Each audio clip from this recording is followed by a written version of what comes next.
Ooh, kind of a different vibe here. I told myself that in 2024 that if I'm going to do lives in the car, we can at least get better audio at least. But I love talking in the car because I don't know, I just feel like you get like when you're just driving, you get like these thoughts and just like you're kind of just by yourself. There's no one else in the car with you and you just kind of can like be in this meditative mode. It's kind of like your own little universe. So that's why I do love doing lives in the car. I just do. So this is a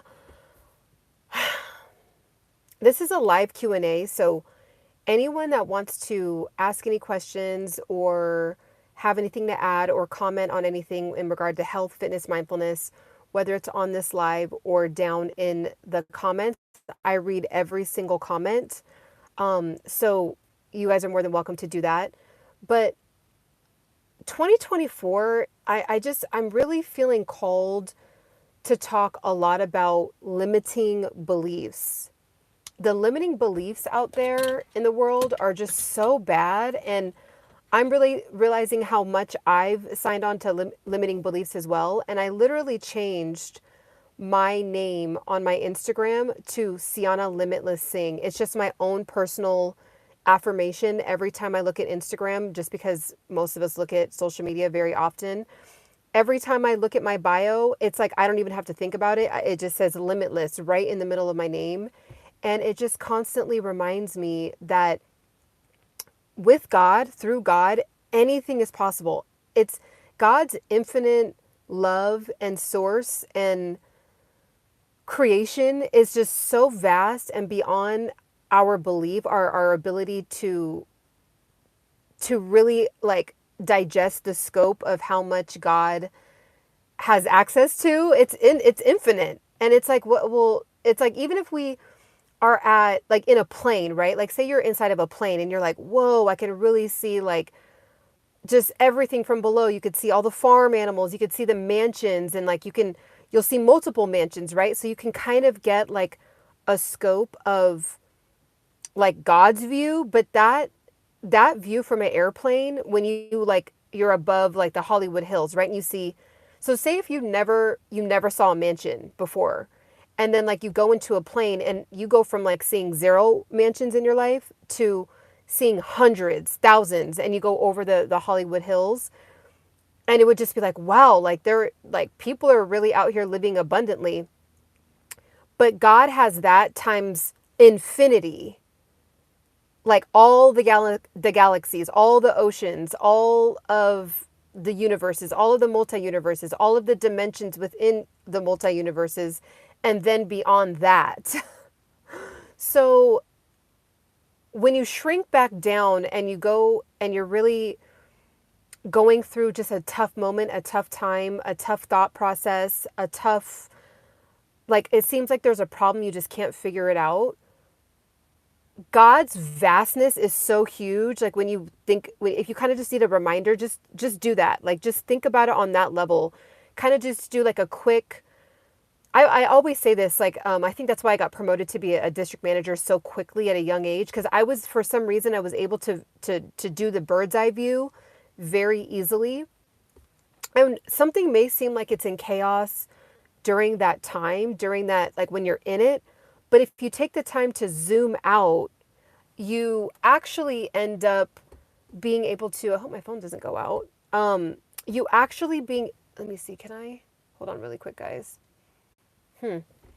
My phone just kind of like went dark. But when you're able to zoom out, you actually can see, oh, well, like, that's actually not that big of a problem. It's actually really small, or it's actually really fixable, or really, I don't really have any control over that problem. So I'm just going to let it play itself out and I'm just going to control what I can control, which is the way that I handle it, the way that I view it, the way that I react to it. And in 2024, and anytime you're watching this video, because this is evergreen, it can apply to anything.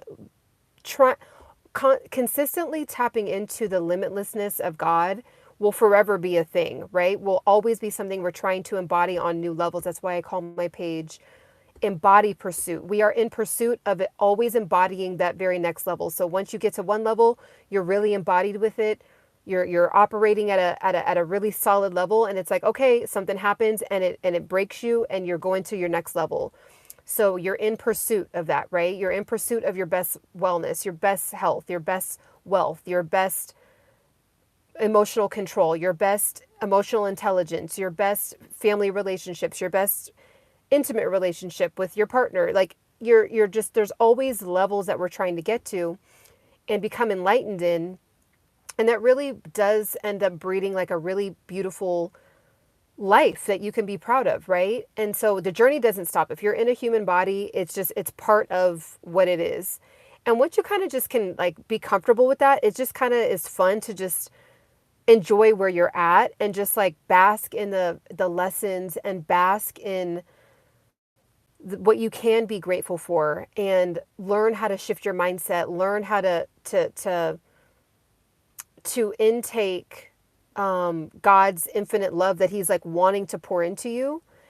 And so in 2024, again, if there's any questions or anything that you guys want to add or you want to ask me, I'm happy to ask or happy to answer. So you might be going through something right now where you just feel stuck, right? You feel stuck. You feel like you are, your wheels are turning. You feel like you just can't break out of this, like either the circumstance or your environment, or you can't break out of not being able to get the body of your dreams, or not being able to make better food choices, not, being terrible with your money. Like it's just, but it's like, you want to change it, but like you keep doing it, right? And it's a limiting belief that you have running in the background. So, like a computer, when you open up a bunch of tabs, and say if you have like the main tab open, like let's just say I was looking at my email, but I had like done all these other searches. And so these searches from like, let's just say I was searching food, I was searching self-development, I was searching about cars, I was searching all these things. All those things, even though I don't see them, the computer is still running those programs because you didn't close it out, right? So that's what we do as humans. We are running programs subconsciously. This is a scientific fact. We are operating out of 95% of subconscious programming. So 95% is very vast. So every life circumstance you've had, every experience, your upbringing, your geographic environment, the music you listen to, the food you eat, the friends you've had, the friends you didn't have, you don't have any, like every single thing becomes a program. It becomes an experience where you're like, okay, I have experience with that. So that is now how I'm going to view life through that moment, right? And one of the things that I feel like is part of my purpose on this planet, and I'm still on my journey, but I feel like I'm in a really good spot. I appreciate that. I'm saving the world one purpose-driven conversation at a time. So I'm Black and Punjabi. Growing up, and I'm starting to talk about this more because it's like, I don't know, I just feel called to talk about this more. I am Black and Punjabi, and that's a very, very interesting combination to be. Now, I'm dumbing it down. It's a very, very unique, one of the most unique mixes in the entire planet, in my opinion. And the reason why I say that is because I don't meet any other mixes with my mix. And so I don't really have people to like lean on this with. Like there's a lot of people that are Black and white, a lot of people that are Black and Mexican, a lot of people that are Black and Asian, but I don't have like a Black and Punjabi community that like we get to compare and contrast like our stories. So it's like, I just feel like it's my own unique competitive advantage, like that I just have this, my viewpoint of life is very unique in that I saw outcomes happen, and all the outcomes had different inputs, but the outcomes were both still successful. So I saw my dad do things a way, and I saw my mom do things a certain way, and they both were correct. right? Like it wasn't like if you talk to a Punjabi person, it's like Punjabi way is the best, Punjabi way is this, Punjabi da da da da, Punjabi food, Punjabi music, Punjabi, Sikhism, Punjabi, and it's like it's beautiful, it's great, it's a beautiful path, a beautiful culture, ethnicity. It's a very rich, ancient, like amazing culture to be a part of. But then you go in the black community and it's black people do this, da da da da. We've been doing this for years. This is what our ancient ancestors did. This is if you tap into our African ancestry, this is what we did. We got like so I was born into seeing both. And I think that part of my gift was that, well, if I saw two different outlooks being correct, then that means several are correct. So when I'm in different communities or different environments, I was able to adapt very easily because I was just open. I was open to knowing and seeing that, okay, wow, in this community, they do things this way and like it works. And then over here, they cook this way and it tastes really well still. And they do this way. Whereas I feel like a lot of times you just limit yourself. So it's almost like it's what we do when we limit God, right? So you can go into a community and like limit yourself and like not be willing to learn, not be willing to expand, not be willing to see how other people do things and miss out on opportunities. But we do that with God all the time. And so I'm actually on my own journey of like not limiting God. I'm like, okay, I already have this like more open-minded outlook on life with like different communities, but how often are we all limiting God? Like we're limiting God on financial issues that God can fix. We're limiting God on a like just a bad circumstance that God can fix. We're limiting God on like maybe we feel really stuck, but like all we have to do is just say, God, guide me. Help me silence myself, help me still myself so I can hear where you're trying to nudge me, where you're trying to have me go, so that way I can, put forth the energy in the right area. But a lot of times where we go from our egoic mind and we're just thinking, doing, efforting, over analyzing, analysis paralysis. We're just like trying really, really hard. And it just ends up being this stuckness, right? And life has no limitations. Absolutely. Suku, I believe that's a cool name if I'm pronouncing it correctly. Suku. Yes, life has no limitations. It really doesn't. And I think that the internet is such a beautiful tool. There's, of course, pros and cons, but the internet's a beautiful tool because we can see that there's so many people doing amazing things on the planet. And you can just go on YouTube and tap into someone that's living in New Zealand and see the amazing things that they're doing. And it may be completely opposite from what you're doing in America, but like what they're doing out there is thriving and it's working and it's great, right? So it's the same with God. Like if you are in a situation, like I'm bringing this circling this back around to, if you are really struggling, if you don't have a spiritual practice, I've been meditating on this well. I don't necessarily have the words to convince someone that there is a God, that there is a vast divine source, that there is a creation energy, that there is an omnipresent, ever infinite, like just energy. Like I don't know how many different ways I can communicate it.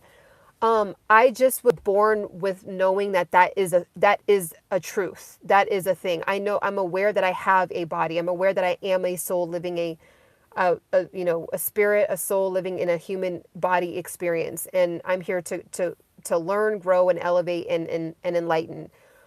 With people that are not there, I don't think this YouTube channel is for you because I'm going to end up, I kind of have held back my spirituality a lot and been more practical, but I'm just feeling called to show that my life has been very driven through spirituality and God. And I'm talking about spirituality. I'm talking about God's religion. I'm not talking about a human worldly religion.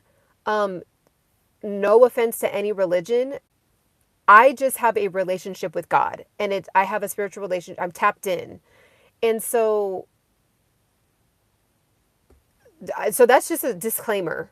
That's just a disclaimer. I don't, thank you. I appreciate that. Because so that's where I'm at. So if anyone is ever curious about really wanting to understand that and needing scientific backing or needing something more concrete or more something more structured, listen to Joe Dispenza. Dr. Joe Dispenza is an amazing, I feel like he was born on the planet to help people tap into this infinite source, God's divine God spark that's activated in all of us. He is born to be able to explain it through the metaphysical perspective, through the quantum mechanics perspective. That's not my journey. So that's just like a huge disclaimer. Like people that are new to my channel and come across my channel, because I do get comments saying God's the only, Christianity is the only way, the Bible's the only way. And the Bible is a gorgeous, beautiful, amazing book of the God. And it does, I was raised Christian from my black side. So yes. I also was raised Sikhism. So a human being that was raised with a Sikhism path and a Christian path. And it's so like, who would ever put those two paths together? And I literally go to the Indian community and I go to a gurdwara. I go to I meditate. I'm listening to, everything's in Punjabi, even though I'm trying to learn Punjabi. I'm feeling the vibration of God through that. I go to a Christian church. If it's a church I'm aligned with, if it's a Christian group I'm aligned with, I can feel the divinity. I can feel God through that. So when I rise above it, again, going into the bird's eye view, it's just God. And God has placed in several thousand paths you can take to discovering God, right? So that's just that. So going back to limitations, all you have to do is literally ask. Like, if you are efforting, you're over efforting, you're overthinking, you're over analyzing, you're stressed, you're absolutely, God is everywhere and everything, Suku. Absolutely. If you're over driving your nervous system and I think I was doing this a lot in my 20s as well. Like I was operating in a very masculine type of like, because in America it is very for a man and a woman, it's very masculine. Like get a career, move up, climb up the ladder. Like your masculine is very activated, but I think it was really messing with my adrenals. It was messing with my nervous system. It was messing with my hormones. And so now that I've plugged more into like my femininity, my feminine power, which most women born, we are feminine beings. We're supposed to be operating more from the feminine and tapping into the masculine when it's needed. We have both. Men and women both have feminine and masculine. But I do notice that when I've just kind of calmed down and been more silent and been more still, God's been calling me to operate more in the feminine, because that's really where our true power is activated. If you're female, same with a man, it's and then we have like this beautiful synergy of like the energies working together when you come with a partner. So all in all, I just started asking, like I just started silencing myself and saying, look, like I know, God, that there's ways that you want me to go. There's things you want me to talk about. There's people that you want me to activate. And like, I'm over efforting. So like, where do you want me to go? And so for you, I really want to encourage you to do the same thing. Again, this could be in any arena. It could be a career, a relationship. Maybe you're trying to heal. Just ask, like tap in with yourself. Even if you have to think about it from a practical standpoint, like, when it's just like, I got to go take a 5-minute break, or I got to take a breather. You're checking in with yourself, right? So you don't have to just do that only when there's turmoil or there's an issue or there's a big fight or a big argument. I need to cool off. Sometimes we're having those arguments and fights with ourselves. Like there could be something that you're going through, and it doesn't have to be an argument with the person. You could be going through issues and overthinking a certain circumstance or a certain path or a certain decision you want to make with yourself. So you need to kind of take a 5-minute break from yourself. And what I mean by that is being silent, being still, and just saying, even if you want to ask yourself, your higher self, God, higher self, angels, guides, or just myself, my own intuitiveness. Okay.